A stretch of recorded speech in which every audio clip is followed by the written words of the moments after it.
Recuerdo que cuando yo era niño, mi familia salía de vacaciones en auto. Teníamos todo bien planificado, la ruta y el tiempo aproximado que íbamos a tardar en cada actividad. Pero durante el viaje siempre surgían eventos imprevistos que alteraban nuestros planes, como por ejemplo, teníamos que detenernos para cambiar una llanta al auto o nos quedábamos en algún sitio un poco más del tiempo que habíamos planificado. Algo similar pasa con las profecías del Antiguo Testamento. Dios tiene un plan soberano para toda la historia humana, y ese plan tendrá su culminación. Cada etapa dentro de ese plan ha sido soberanamente delineada por Dios, pero al mismo tiempo nosotros sabemos que los planes de Dios están regidos por su santa providencia. Dios observa cómo los seres humanos reaccionan a sus profecías y es en base a esa reacción que Él actúa. De manera que si actuamos de una forma, la acción de Dios será diferente que si actuamos de otra forma. Encontramos entonces que Dios revela el destino de la humanidad a través de la Biblia, y esta revelación es progresiva según la humanidad avanza históricamente. Hemos titulado esta lección Revelación Escatológica, porque veremos cómo la revelación futura del fin del tiempo se desarrolla a través de las varias etapas proféticas. Vamos a estudiar 4 etapas de la revelación escatológica. Primero, la escatología mosaica. Segundo, la escatología profética primitiva. Tercero, la escatología profética posterior subsecuente. Y cuarto, la escatología del Nuevo Testamento. Veamos los anuncios de la profecía mosaica. ¿Has pasado alguna vez por una situación muy terrible y lo único que te ha sostenido es la esperanza de que un día todo eso quedará atrás? En gran medida, Moisés dio esta perspectiva a Israel. Le anunció que venían tiempos difíciles, pero también les anunció un tiempo de bonanza futura.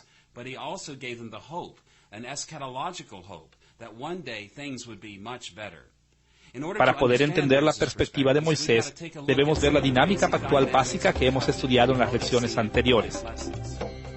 Primero, ciclos proféticos y segundo, culminación profética. Recordemos que Moisés entendió que Dios iba a probar la lealtad de su gente y que su gente frecuentemente iba a fallar. Por lo tanto, Moisés enseñó que un ciclo de bendiciones y maldiciones iba a caracterizar la relación entre Dios y su pueblo.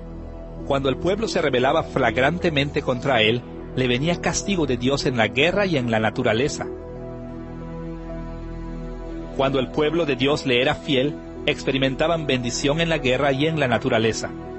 Vemos este patrón cíclico de bendición y maldición muchas veces a través de todo el Antiguo Testamento. Podemos resumir la escatología mosaica de esta manera. Moisés sabía que Israel iba a caer en pecado serio y que iba a ser condenado al exilio de la tierra prometida. Pero una vez que el pueblo estuviera fuera de la tierra y se arrepintiera de su pecado, serían perdonados por Dios. Y entonces en los días postreros, ellos regresarían de vuelta a su tierra y recibirían tremendas bendiciones. La perspectiva de Moisés nos provee un trasfondo para toda la historia de las expectativas proféticas. En primer lugar, Moisés esperaba que los juicios incrementaran según Israel se moviera cada vez más lejos de Dios, lo cual culminaría en el exilio. El pueblo de Dios experimentaría derrota en la guerra, y la derrota se convertiría en corrupción de la naturaleza. La tierra prometida quedaría en ruinas. Escuchemos la manera en que Moisés lo expone en Deuteronomio capítulo 4, versículos 25 al 28. Cuando hayáis engendrado hijos y nietos, y hayáis envejecido en la tierra, si os corrompiereis e hiciereis escultura o imagen de cualquier cosa, e hiciereis lo malo ante los ojos de Jehová vuestro Dios para enojarlo, yo pongo hoy por testigos al cielo y a la tierra, que pronto pereceréis totalmente de la tierra hacia la cual pasáis el Jordán para tomar posesión de ella. No estaréis en ella largos días sin que seáis destruidos. Y Jehová os esparcirá entre los pueblos, y quedaréis pocos en número entre las naciones a las cuales os llevará Jehová. Y serviréis allí a dioses hechos de manos de hombres, de madera y piedra, que no ven, ni oyen, ni comen, ni huelen. Vemos en estos versículos que Moisés predijo que el pueblo de Israel sufriría un exilio terrible, pero aun cuando la situación fuera caótica, eso no significaba el fin del pacto entre Dios e Israel. El arrepentimiento y el perdón de Dios podía poner fin a la situación tal como lo expone Moisés en el versículo 29. Mas si desde allí buscareis a Jehová tu Dios, lo hallarás, si lo buscares de todo tu corazón y de toda tu alma. Una vez que el destierro ocurriese, el pueblo podría volver en sí, se arrepentirían y entonces podrían encontrar el perdón de Dios. ¿Cuál sería entonces el resultado de ese arrepentimiento del pueblo y del perdón de Dios? En pocas palabras, restauración del exilio.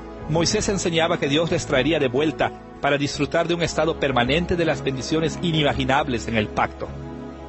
Oigamos la descripción que hace Moisés de ese regreso del exilio en Deuteronomio capítulo 4, versículos 30 al 31. Cuando estuvieres en angustia y te alcanzaren todas estas cosas, si en los postreros días te volvieres a Jehová tu Dios y oyeres su voz, porque Dios misericordioso es Jehová tu Dios, no te dejará ni te destruirá, ni se olvidará del pacto que les juró a tus padres. En el versículo 30, Moisés acuña un término técnico para referirse a este periodo de restauración definitiva. Él decía que la restauración de Israel tras el exilio tendría lugar en los días postreros. En hebreo, este término es Beharit Hayamim. En muchos casos, esta terminología quería decir sencillamente el futuro de algún tipo indefinido. Pero aquí en Deuteronomio capítulo 4, versículo 30, hallamos el uso técnico de la terminología de los últimos días o la culminación de la historia. Este uso técnico aparece en muchas partes de los profetas, incluyendo a Isaías capítulo 2, versículo 2, Miqueas capítulo 4, versículo 1, y Oseas capítulo 3, versículo 5. En el Nuevo Testamento la misma expresión aparece en Hechos capítulo 2, versículo 17, Hebreos capítulo 1, versículo 2 y Santiago capítulo 5, versículo 3. De hecho, es de este término del cual derivamos el término teológico escatología, el estudio de los días postreros, los acontecimientos finales. Podemos resumir la escatología mosaica de esta manera. Moisés sabía que Israel iba a caer en pecado serio y que iba a ser condenado al exilio de la tierra prometida. Pero una vez que el pueblo estuviera fuera de la tierra y se arrepintiera de su pecado, serían perdonados por Dios. Y entonces en los días postreros, ellos regresarían de vuelta a su tierra y recibirían tremendas bendiciones. La perspectiva de Moisés nos provee un trasfondo para toda la historia de las expectativas proféticas. Con la escatología muy simple de Moisés a la vista, ahora estamos listos para ver la escatología de los primeros profetas del Antiguo Testamento. ¿Cómo veían los profetas anteriores al exilio babilónico el movimiento de la historia hacia su culminación en los días postreros? Ahora, en esta lección, cuando nos referimos a las expectativas proféticas originales, estamos pensando en aquellos profetas que ministraron hasta los tiempos de Daniel. Los profetas previos a Daniel tienen una interpretación escatológica básica que se asemeja a la de Moisés. Veamos dos aspectos de la escatología profética primitiva. Primero, las similitudes con Moisés, y segundo, las adiciones a Moisés. Veamos primero las similitudes que tenía la escatología profética de principios con los patrones básicos establecidos por Moisés. Moisés presenta un patrón de juicio nacional conducente al exilio, que sería seguido por arrepentimiento conducente a una gran restauración. Los primeros profetas del Antiguo Testamento dedicaban la mayor parte del tiempo previniendo al pueblo acerca del exilio venidero. Nuevamente, los profetas que precedieron a Daniel nunca perdieron la esperanza de que aún en el exilio podría haber arrepentimiento y perdón. De hecho, los profetas creían que Dios renovaría de manera sobrenatural al remanente del pueblo exiliado y les concedería el perdón. Como lo expresa Isaías en el capítulo 10, versículo 20, acontecerá en aquel tiempo que los que hayan quedado de Israel, los que hayan quedado de la casa de Jacob, nunca más se apoyarán en el que los hirió, sino que se apoyarán con verdad en Jehová, el Santo de Israel. Jeremías habla de forma similar cuando dice que el pueblo recibirá un nuevo corazón de fidelidad y obediencia de la ley de Dios. En Jeremías capítulo 31, versículo 33, leemos estas palabras acerca de los exiliados. Daré mi ley en su mente y la escribiré en su corazón, y yo seré a ellos por Dios, y ellos me serán por pueblo. Los primeros profetas esperaban que la gente que fuera al exilio experimentaría un cambio de actitud. Pero tercero, los profetas de etapas tempranas del Antiguo Testamento también afirmaban que el remanente arrepentido sería nuevamente reunido para una gran restauración. Las palabras de Isaías van de nuevo a ese punto. En Isaías capítulo 44, versículos 21 y 22, leemos estas palabras. Acuérdate de estas cosas, oh Jacob, e Israel, porque mi siervo eres. Yo te formé, siervo mío eres tú, Israel, no me olvides. Yo deshice como una nube tus rebeliones y como niebla tus pecados. Vuélvete a mí, porque yo te redimí. Los primeros profetas tienen muy claro que la escatología mosaica básica es la verdad. Israel va a ir al exilio, y el arrepentimiento y el perdón les llevaría a restauración en su tierra. Pero los primeros profetas le añaden otros elementos especiales a este patrón mosaico. Puesto simplemente, un evento pactual de gran magnitud tuvo lugar entre Moisés y los primeros profetas, y ese pacto fue, por supuesto, el pacto real con David.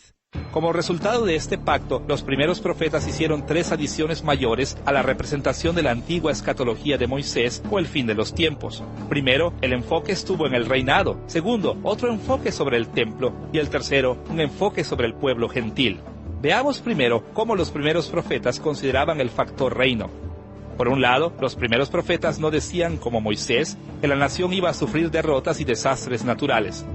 Ya que el trono de David se había convertido en el centro de la vida del pueblo de Dios, de acuerdo a los profetas, el juicio de Dios incluiría que el trono de David quedaría vacante.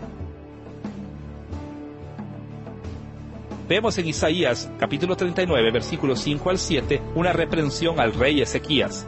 Entonces dijo Isaías a Ezequías: «Oye palabra de Jehová de los ejércitos. He aquí vienen días en que será llevado a Babilonia todo lo que hay en tu casa y lo que tus padres han atesorado hasta hoy. Ninguna cosa quedará, dice Jehová. De tus hijos que saldrán de ti y que habrás engendrado tomarán y serán eunucos en el palacio del rey de Babilonia». El abandono del trono de David era uno de los aspectos del exilio que culminaría la historia del pueblo de Dios.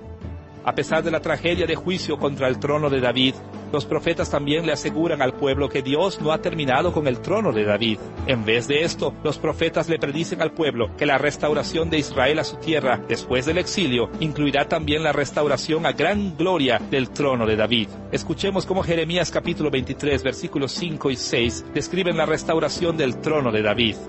He aquí que vienen días, dice Jehová, en que levantaré a David renuevo justo, y reinará como rey, el cual será dichoso y hará juicio y justicia en la tierra. En sus días será salvo Judá, e Israel habitará confiado, y este será su nombre con el cual le llamarán Jehová, justicia nuestra. La promesa de un hijo justo de David se convierte entonces en un elemento esencial del panorama de la restauración de los últimos días. Los primeros profetas no solo se concentran en el reino de David, sino que también lo hacen en el templo construido por su hijo Salomón. Muchos israelitas pensaban equivocadamente que el templo de Dios en Jerusalén nunca iba a ser violado. Es por eso que los profetas tuvieron que hablar audazmente sobre su destrucción. Jeremías tuvo que hablar con fuerza en contra de los falsos profetas y los sacerdotes que insistían en predecir que el templo nunca sería destruido.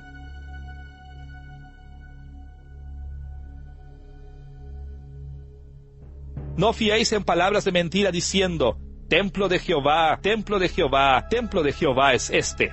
Los verdaderos profetas de Dios unánimemente anunciaron que el templo de Dios sería destruido al momento del exilio. Sin embargo, también anuncian que, en el período de la restauración del reino después del exilio, se reconstruirá un templo glorioso.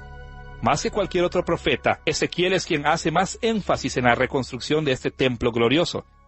Ezequiel capítulos 40 al 48 se concentra en el tema de la reconstrucción del templo. Dios le da una imagen especial del nuevo templo y ordena al pueblo construirlo. Veamos lo que nos dice Ezequiel capítulo 43, versículos 10 y 11. Tú, hijo de hombre, muestra a la casa de Israel esta casa, y avergüéncense de sus pecados, y si se avergonzaren de todo lo que han hecho, hazles entender el diseño de la casa, y descríbelo delante de sus ojos, para que se guarden toda su forma y todas sus reglas, y las pongan por obra. Los primeros profetas estaban preocupados por el trono de David y el templo, pero también le añaden un tercer tópico que Moisés no atendió muy claramente: las naciones gentiles. Primeramente, los profetas ven que la derrota del pueblo de Israel significaba la victoria de algunas naciones gentiles sobre el pueblo de Dios. Como sabemos, ellos predijeron que los asirios y los babilonios conquistarían Israel y tratarían cruelmente al pueblo de Dios. Aunque la victoria le fue dada a los gentiles durante el destierro de Israel, los profetas aclararon que la supremacía de los gentiles no duraría para siempre. En la restauración del exilio, por medio del trono de David, Dios atacaría a los gentiles que maltrataron a su pueblo. Dios derrotaría a los gentiles y daría a Israel una gran victoria en una batalla contra los gentiles. Este tema aparece de muchas formas en los profetas, pero una de las formas más dramáticas en que sale a relucir es en el término técnico, el día de Jehová, en hebreo, Yom Yahweh. La idea básica tras esta frase es que Jehová era capaz de derrotar a los enemigos del pueblo de Israel en un solo día. Es por eso que el día de Jehová es un día en que la victoria le pertenece solo a Él, así como los soldados victoriosos, aún hoy, cuando van a la batalla, dicen, el día es nuestro. Esta terminología es particularmente poderosa en el sentido de que establece un fuerte contraste entre el exilio de Israel y su restauración. Tal vez la mejor forma de verlo es mirando el modo en que el profeta Joel usa la expresión el día del Señor. La expresión aparece en Joel capítulo 1, versículo 15. 2:1, 2:11, 2:31 y 3:14. Las tres primeras referencias al día del Señor se refieren a cuando Jehová derrotó a Judá. El pueblo del pacto se ha convertido en enemigo de Dios por sus pecados, y aquí el día del Señor se refiere a que Dios derrota a su pueblo y le envía al exilio. Pero en la segunda mitad de su libro, él cambia el uso que da al término. Él describe otro acontecimiento como el día del Señor. Esto ocurre cuando Israel retorna del exilio. Esto representará la derrota de los pueblos que oprimieron a Israel.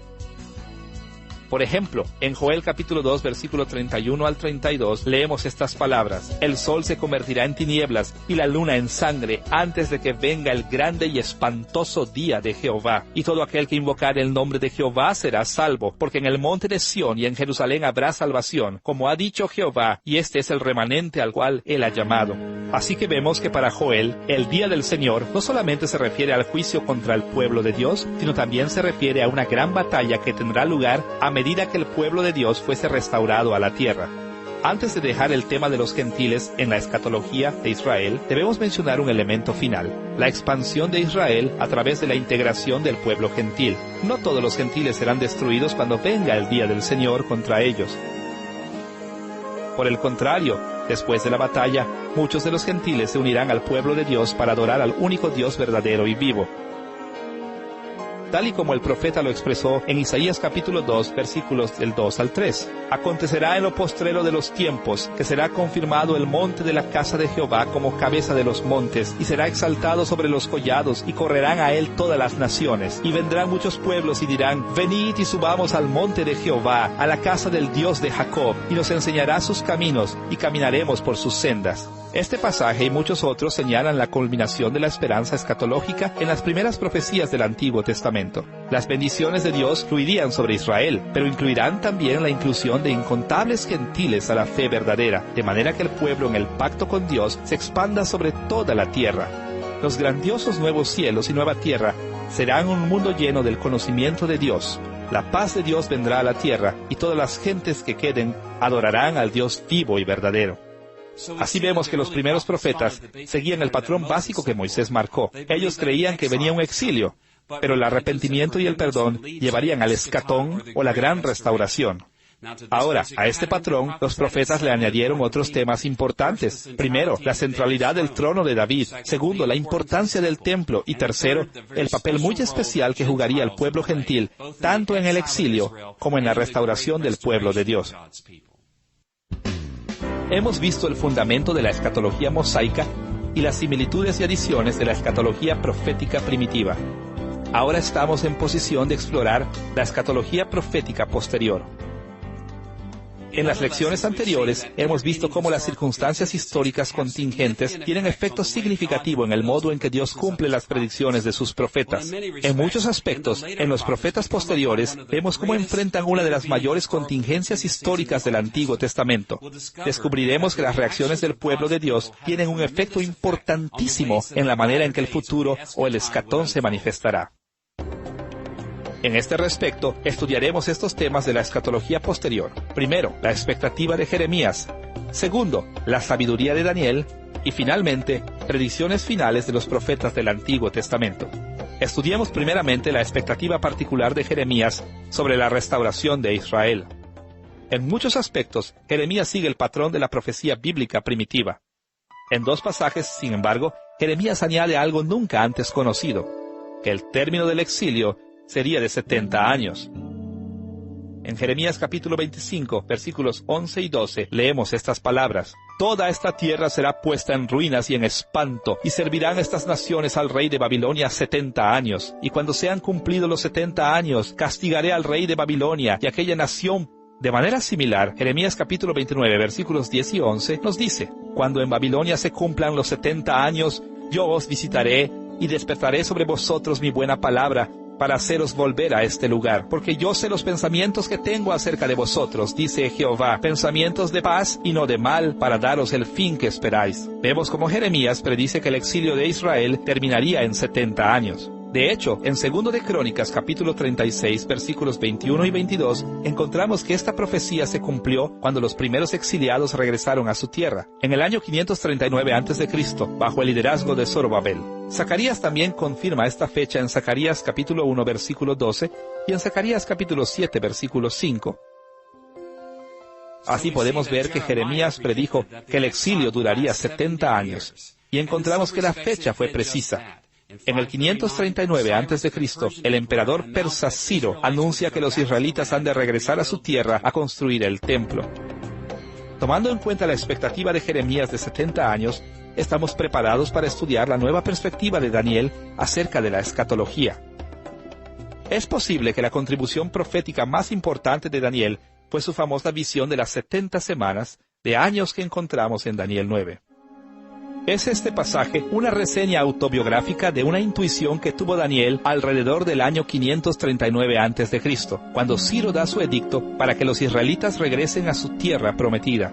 El capítulo 9 de Daniel comienza con una introducción de los versículos del 1 al 3. Allí Daniel reporta que él estaba leyendo la profecía de Jeremías acerca de los 70 años en el exilio. En el versículo 2 leemos estas palabras: Yo, Daniel, miré atentamente en los libros el número de los años de que habló Jehová al profeta Jeremías, que habían de cumplirse las desolaciones de Jerusalén en 70 años. Ahora, Daniel sabía que Jeremías dijo que el exilio duraría solamente 70 años, pero en vez de regocijarse, como esperaríamos de Daniel, el versículo 3 nos dice que Daniel hizo algo muy diferente. Y volví mi rostro a Dios el Señor, buscándole en oración y ruego, en ayuno, cilicio y ceniza. Aun cuando podríamos esperar que Daniel estuviera contento con que los 70 años de Jeremías terminaran, en lugar de esto, se torna hacia el Señor en vestidura de saco y en cenizas, buscando el favor de Dios. En Daniel capítulo 9, versículos 4 al 19, encontramos un resumen de la oración de Daniel. En esta oración atiende un problema serio. Los 70 años de Jeremías se han cumplido, pero el pueblo aún no se ha arrepentido de sus pecados. Como él dice en Daniel capítulo 9, versículos 13 al 14, todo este mal vino sobre nosotros, y no hemos implorado el favor de Jehová nuestro Dios, para convertirnos de nuestras maldades y entender tu verdad. No obedecimos a su voz. Daniel entendió lo que ya nosotros hemos visto anteriormente en esta lección. Moisés había anunciado anteriormente que el exilio terminaría solamente cuando el pueblo se arrepintiera de sus pecados, pero hubo una eventualidad histórica que nos esperaba. Los israelitas habían ido al exilio, pero aún no se habían arrepentido de sus pecados. Como resultado, algunos cambios significativos ocurrieron en la forma en que Dios desarrollaría el escatón. Daniel termina su oración suplicando misericordia, ya que el pueblo no se había arrepentido de su rebelión. Daniel pide a Dios que restaure al pueblo solamente para su propia gloria. Leemos en Daniel capítulo 9, versículos 17 y 18. Ahora pues, Dios nuestro, y haz que tu rostro resplandezca sobre tu santuario asolado, por amor del Señor. Inclina, oh Dios mío, tu oído, y oye, abre tus ojos y mira nuestras desolaciones, y la ciudad sobre la cual es invocado tu nombre, porque no elevamos nuestros ruegos ante ti, confiados en nuestras justicias, sino en tus muchas misericordias. Daniel abrigaba la esperanza de la restauración al pueblo contra toda esperanza, a pesar de que no se había arrepentido de su pecado. El resto de Daniel, los versículos 20 al 27, consisten de la respuesta de Dios a la oración de Daniel. El ángel Gabriel viene con un mensaje de Dios. Él le dice esto a Daniel en Daniel capítulo 9, versículo 24. 70 semanas están determinadas sobre tu pueblo y sobre tu santa ciudad, para terminar la prevaricación y poner fin al pecado y expiar la iniquidad, para traer la justicia perdurable y sellar la visión y la profecía y ungir al santo de los santos. Sencillamente el ángel Gabriel dice que el exilio de 70 años, según Jeremías, ha sido alargado a 70 veces 7 años, alrededor de 490 años. Ya que el pueblo ha rehusado arrepentirse, Dios decide multiplicar el tiempo del exilio a 7 veces más, tal como Dios dice en Levítico capítulo 26, versículo 18. Y si aún con estas cosas no me oyereis, yo volveré a castigaros 7 veces más por vuestros pecados. Dios retrasó la restauración del reino y la pasó de un reino gentil a otro, y luego a otro más, hasta que viniese el reino de Dios a través de Jesucristo.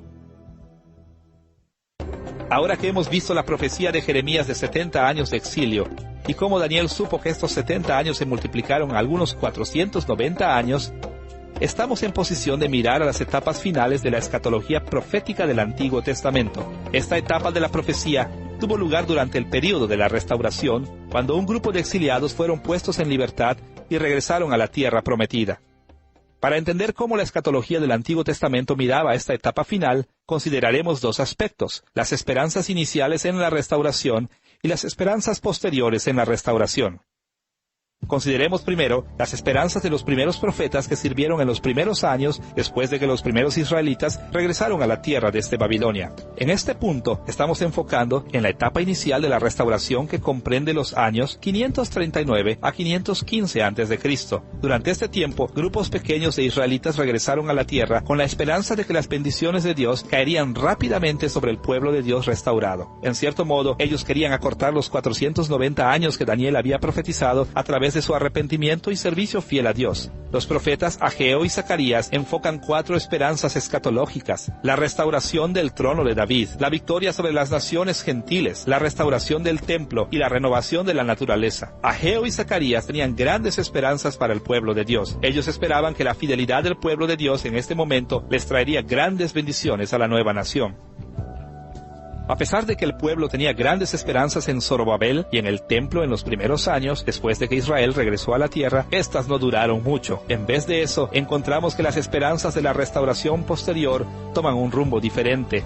Zorobabel completa el templo siguiendo las instrucciones de Zacarías y Ageo, pero vemos en la segunda parte de los libros de Zacarías, Esdras, Nehemías y Malaquías que el pueblo de Israel comenzó a obedecer a Dios solo en apariencia. En una generación abundaron los matrimonios con mujeres gentiles, lo que resultó en una apostasía general. Como consecuencia, la esperanza de gran bendición para Israel en el período posexílico quedó relegada a un futuro distante. Malaquías enfatiza estas esperanzas distantes más que ningún otro profeta del período. Él reprende agudamente a los que viven en Jerusalén y les advierte que un día de juicio y bendición vendría en el futuro. Por ejemplo, en Malaquías capítulo 3, versículo 1, leemos estas palabras: «He aquí yo envío mi mensajero, el cual preparará el camino delante de mí, y vendrá súbitamente a su templo el Señor, a quien vosotros buscáis, y el ángel del pacto a quien deseáis vosotros. He aquí viene, ha dicho Jehová de los ejércitos».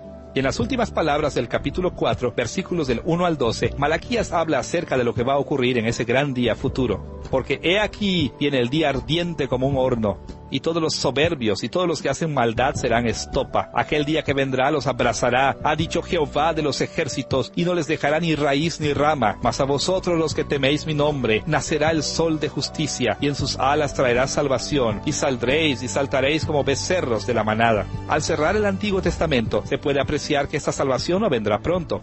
El pueblo de Dios tendrá que esperar una restauración total. Hemos visto que la escatología en el Antiguo Testamento comienza con Moisés y que los profetas pioneros abren muchos atisbos al añadir los temas del trono y el templo. Ahora hemos visto cómo Daniel y los profetas posteriores del Antiguo Testamento se dan cuenta de que el exilio se va a extender por un largo periodo de tiempo. Solo entonces la gran intervención divina tendría lugar y traería la restauración al pueblo de Dios. Esto nos trae a la última etapa de la escatología bíblica, la escatología del Nuevo Testamento. Siempre que leamos las profecías del Antiguo Testamento, como cristianos debemos observar las perspectivas de los autores del Nuevo Testamento. Los escritores del Nuevo Testamento entendían muy bien el desarrollo de la escatología del Antiguo Testamento, pero además de esto, le añadieron la realidad del ministerio de Jesucristo. Jesús vino a esta tierra y produjo un cambio en la manera en que la escatología se manifestaría, y como cristianos, nosotros debemos seguir esta perspectiva que nos ofrece el Nuevo Testamento.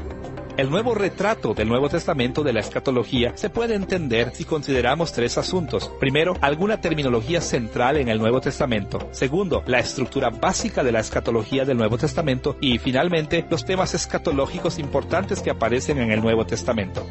Veamos primero ciertos términos importantes en el Nuevo Testamento que nos orientan a las perspectivas del Nuevo Testamento en cuanto al fin del tiempo. Nos enfocaremos en 3 expresiones particularmente importantes. Primero, la palabra evangelio, luego el término reino y finalmente la expresión los días postreros. La palabra evangelio se deriva de la palabra griega euangelion, que significaba buenas noticias. Una y otra vez el Nuevo Testamento nos dice que Jesús y sus discípulos llevaban el evangelio o las buenas nuevas. Más de 100 veces los escritores del Nuevo Testamento hablan del mensaje de Cristo como el Evangelio o las buenas noticias. Es importante darse cuenta de que el Nuevo Testamento no inventó este término. Por el contrario, lo tomaron del término usado por los profetas del Antiguo Testamento. Los profetas del Antiguo Testamento usaban la palabra hebrea, basar, que suele ser traducida como dar las buenas nuevas o dar noticias de gozo en numerosas ocasiones. ¿Qué noticias tenían en mente?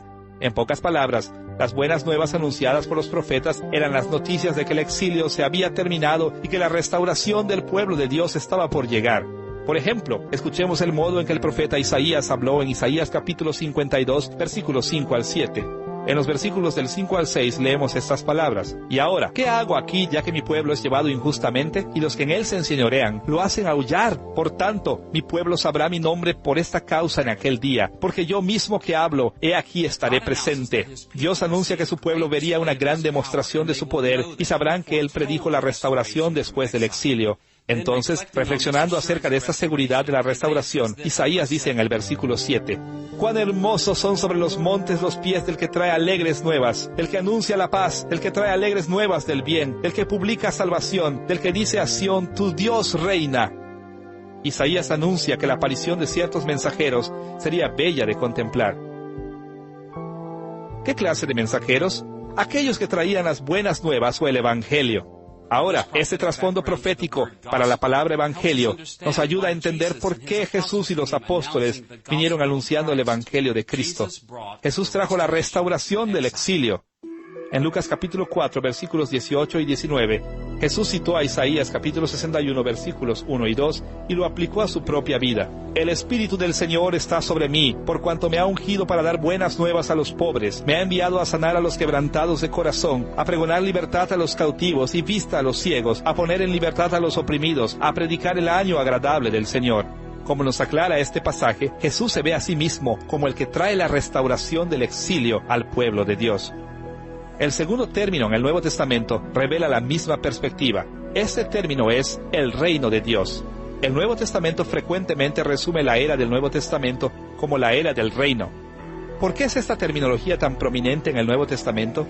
El término reino fue otra manera en que el Nuevo Testamento reconoció que Jesús había cumplido con las esperanzas sobre la restauración del exilio.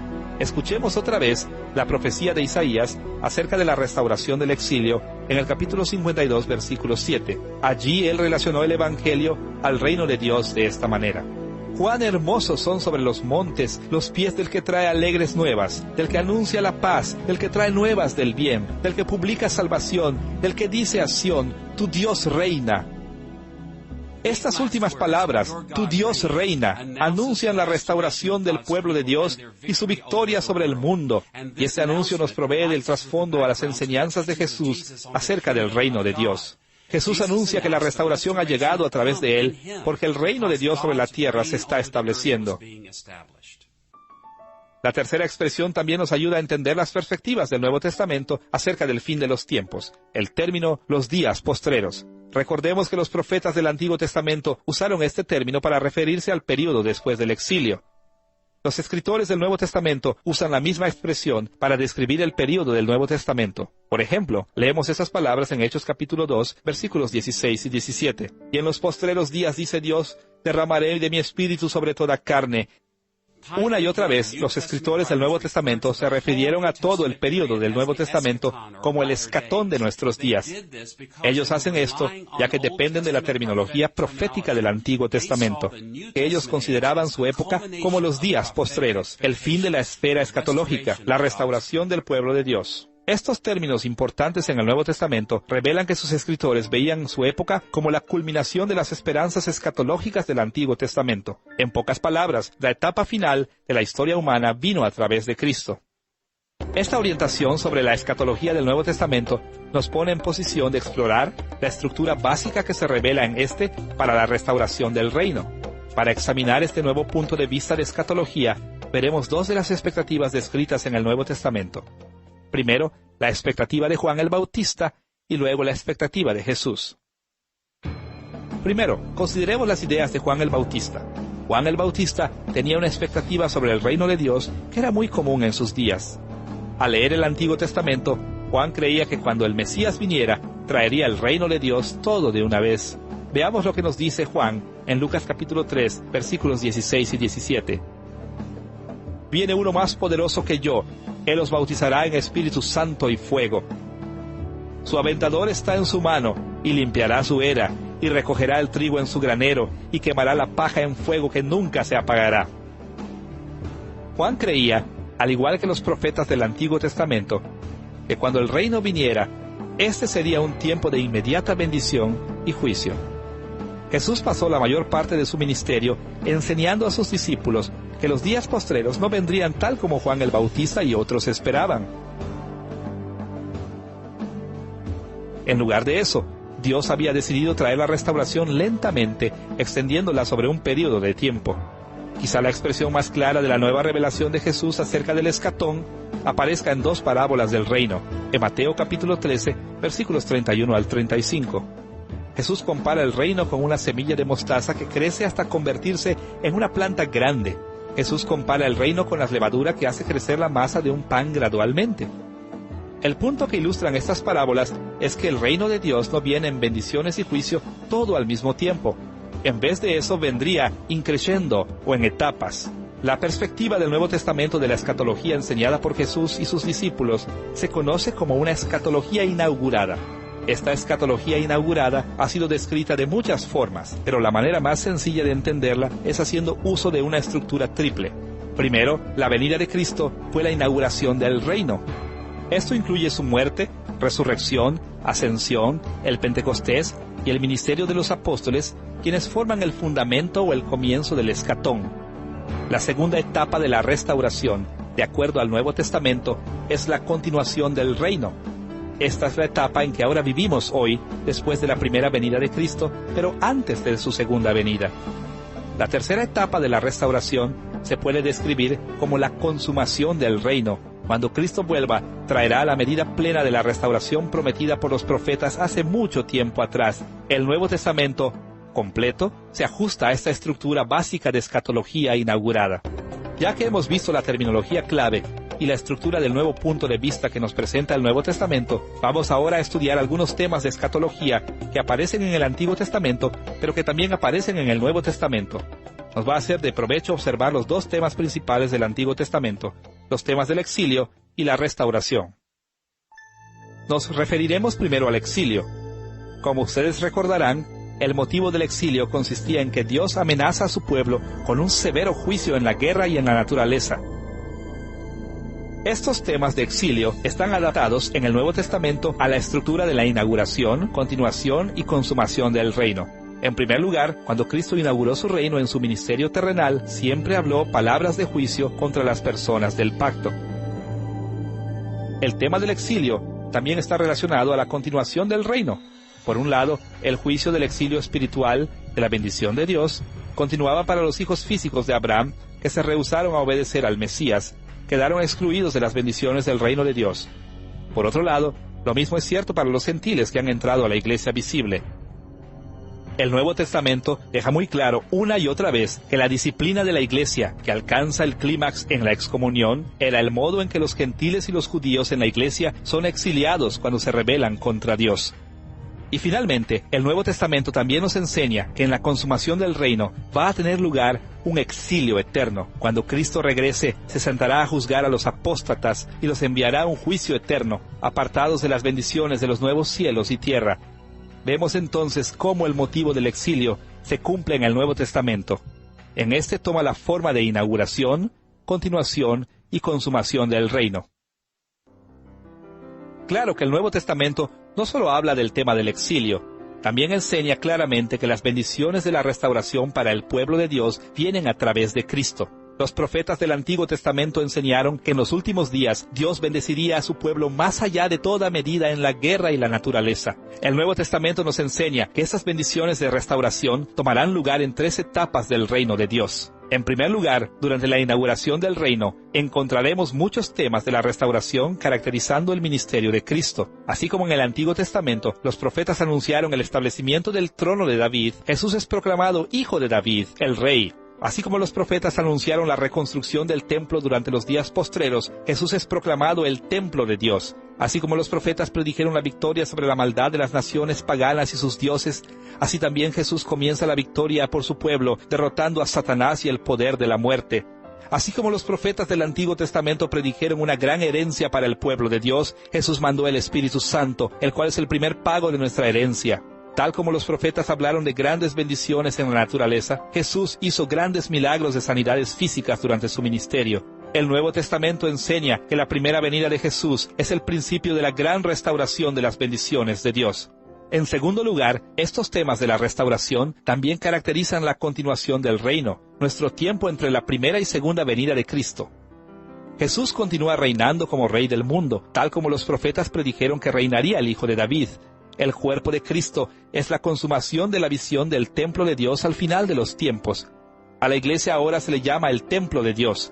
La iglesia es victoriosa en las batallas espirituales sobre la maldad, así como los profetas dijeron que el pueblo de Dios tendría victoria sobre el mundo. El Espíritu Santo continúa en la iglesia como el primer pago de nuestra herencia plena. Además, los cristianos usualmente vemos las bendiciones de Dios sobre su pueblo en sanidades y otros hechos especiales de providencia. De esta y de muchas otras maneras, el Nuevo Testamento hace claro que las grandes promesas de restauración van a ser cumplidas en la continuación del reino de Cristo. En tercer lugar, el Nuevo Testamento no solo enseña que Cristo inauguró el reino y también continúa con las bendiciones de la restauración, también nos enseña que la consumación del reino traerá el clímax de todas las promesas de restauración del Antiguo Testamento. Cuando Jesús retorne, extenderá su reinado sobre todo el mundo, tal como los profetas enseñaron que el Hijo de David reinaría sobre todas las naciones. Cuando Jesucristo regrese, la promesa de un templo renovado tendrá su cumplimiento según Dios remoldee toda la creación y la convierta en el templo de Dios. Al final de esta era, habrá una victoria total del pueblo de Dios sobre el mal. El pueblo de Dios recibirá la herencia completa de una creación nueva, y por supuesto, la naturaleza se transformará en un paraíso totalmente renovado en la gloriosa salvación. En esto y más, las profecías de la restauración serán cumplidas cuando Cristo traiga su reino a la consumación.